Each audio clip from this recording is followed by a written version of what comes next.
तो asset management company angel one ने अपना नया फंड लॉन्च किया है। इस एनएफओ का नाम है एंजल वन गोल्ड ईटीएफ। इस एनएफओ के से जुड़ी तमाम जानकारियां लेकर बहुत ही विस्तार से हमारे साथ हमारे सहयोगी अभिषेक जुड़ गए हैं। जी अभिषेक, बताएं। Thank you Harsh. Angel one AMC जो है एक नया ईटीएफ लेके आया है जो पर्टिकुलरली गोल्ड ईटीएफ है। एंजल वन को वैसे आप लोग जानते होंगे एज अ स्टॉक ब्रोकरेज और फाइनेंशियल सर्विसेज के लिए कंपनी जानी जाती है। हालांकि जो इसका म्यूचुअल फंड है ये बहुत पुराना नहीं है, 2 साल पुराना ही इसका ये एएमसी है और करीब 9 के आसपास इसकी अभी स्कीम्स करंटली रनिंग है। जो लेटेस्ट एनएफओ ये लेकर आया है जो कि आप देख सकते हैं कि एंजल वन गोल्ड ईटीएफ है, यानी कि गोल्ड में आप एक तरह से ईटीएफ में निवेश कर सकते हैं और एक तरह से इसको शेयर्स की तरह ईजिली ट्रेड भी कर सकते हैं और मार्केट में जैसे कि गोल्ड के प्राइसेस अप्रिशिएट होते हैं उसका फ़ायदा आप उठा सकते हैं। बेंचमार्क की बात करें तो फिर डोमेस्टिक गोल्ड प्राइसेस इसका बेंचमार्क रहेगा जो कि करंटली अभी 98 to 99,000 के बीच में अभी ये ट्रेड कर रहा है। एक्सपेक्टेड जो एक्सपर्ट्स का कहना है कि इस साल के एंड तक 1,04,000 रुपये के आसपास तक इसके प्राइसेस जो हैं वो जा सकते हैं। सब्सक्रिप्शन की बात करें तो 20 अगस्त यानी कि आज ये खुल गया है और आप इसको 3 सितंबर तक सब्सक्राइब कर सकते हैं। अलॉटमेंट की अगर बात करें तो 10 सितंबर तक आपको इसका अलॉटमेंट जो है वो मिल जाएगा। वहीं मिनिमम निवेश की अगर बात करें तो 500 रुपये का आप इसमें मिनिमम लमसम भी कर सकते हैं और एसआईपी भी 500 रुपये की आप इसमें कर सकते हैं। एग्जिट लोड कुछ नहीं रहेगा, कभी भी आप इसको बेच या खरीद सकते हैं। इसके अलावा फंड मैनेजर की अगर बात करें तो मेहुल दामा और केवल शाह इसके फंड मैनेजर होंगे। वही अगर पेयर कंपैरिजन करें तो जो टॉप फंड्स हैं एक तरह से उनको अगर देखें तो आप उसकी लिस्ट जब निकालेंगे तो उसमें मोस्टली जो फंड्स हैं उन्होंने 38% 39% के आसपास इस साल जो है वो रिटर्न दिया है और अब इस लिस्ट में ईटीएफ की लिस्ट में एंजल वन का गोल्ड ईटीएफ शामिल होने जा रहा है। तो ये है कुल मिला के इस नए फंड ऑफर की पूरी जानकारी। ओवर टू यू हर्ष। ठीक है, बहुत बहुत धन्यवाद अभिषेक, आपने बहुत बेहतरीन तरीके से हमें तमाम जानकारी दी। अब हम सर के पास चलते हैं, सर से समझते हैं इस एनएफओ में जो है निवेशकों के लिए फ़ायदेमंद होगा, नहीं होगा, दूर रहना चाहिए, निवेश करना चाहिए। सर सबसे पहले तो ये बताइए कि बाजार की उठापटक के बीच गोल्ड में निवेश कितना सही है? देखिए, हम हमेशा ऐसा कहते हैं कि गोल्ड उसको हम सेफ हेवन की तरह देखते हैं, राइट। इन्फ्लेशन के सामने वो हेज अगेंस्ट इन्फ्लेशन हम हमेशा बोलते हैं, तो ये करता है। तो ये तो काफी डेफिनेटली इंपॉर्टेंट है ही कि आपके पोर्टफोलियो में आप जो डिफरेंट एसेट क्लास रखते हैं, इक्विटी हो गया, डेट हो गया, उसमें कमोडिटीज में रखना और कमोडिटीज में गोल्ड को रखना काफी जरूरी है।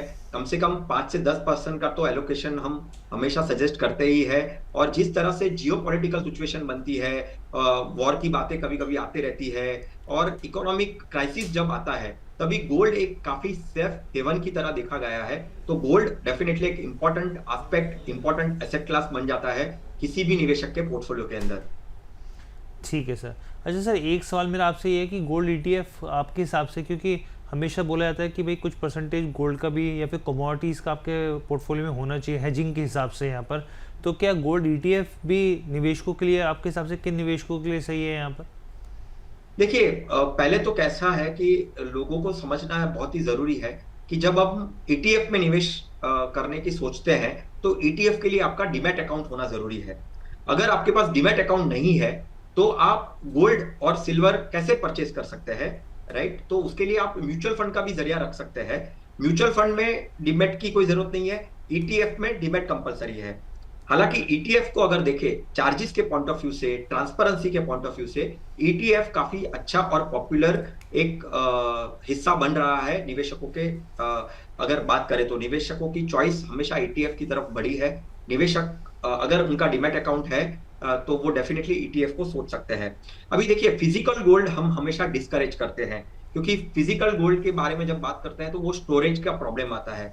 कितना हम अगर ज्यादा से ज्यादा अगर हमारे पास आ गया फिजिकल गोल्ड तो हम उसको स्टोरेज कहाँ पे करें? डेफिनेटली लॉकर में रखना होगा या तो हमको घर पे रखना पड़ेगा। अगर ये सब चिंताएं से हमको अगर दूर भागना है, दूर रखना है, तो उसके लिए ईटीएफ एक जरिया अच्छा खासा हो सकता है। जो हम उसको कह सकते हैं कि इलेक्ट्रॉनिकली अगर आपको कमोडिटीज में निवेश करना है तो आप ईटीएफ या तो म्यूचुअल फंड के द्वारा डेफिनेटली कर सकते हैं। ठीक है सर। और सर ड्यूरेशन कितनी होनी चाहिए, टाइम ड्यूरेशन? अगर कोई भी मौजूदा समय में गोल्ड ईटीएफ में निवेश कर रहा है तो लंबी अवधि का नजरिया वो रख सकता है? डेफिनेटली। देखिए, कैसा होता है कि लास्ट 5-6 सालों में स्पेशली कोविड के बाद ऐसी बहुत सारी सिचुएशन आई कंट्री के इकोनॉमी में, जियोपॉलिटिकल सिचुएशन, वॉर के सिचुएशन, तो उसमें गोल्ड हो, सिल्वर हो, कमोडिटीज हो, उसका अच्छा चलना वो लाजमी होता है।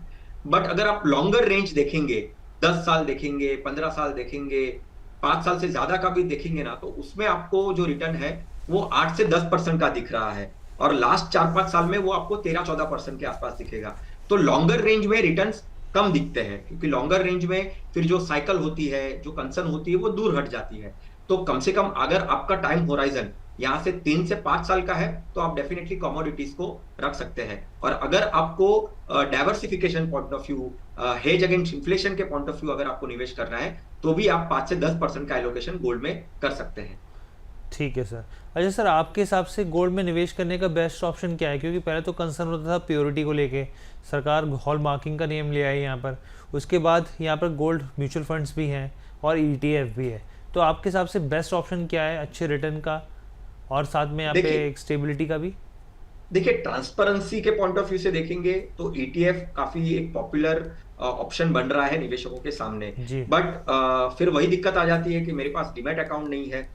अगर मैं सोचता हूं कि भाई मेरे पास ऑलरेडी फिजिकल गोल्ड काफी ज्यादा हो चुका है, तो मैं ETF का रुख कर सकता हूं, या तो मैं म्यूचुअल फंड का रुख कर सकता हूं, राइट। अभी मुझे ETF में ही निवेश करना है, तो अभी म्यूचुअल फंड में FOF, फंड ऑफ फंड का भी एक ऑप्शन आ गया है, जो म्यूचुअल फंड के जरिए आप ETF में भी, गोल्ड में भी डाल सकते हो, सिल्वर में भी डाल सकते हो। तो जरिया तो काफी बढ़ चुका है।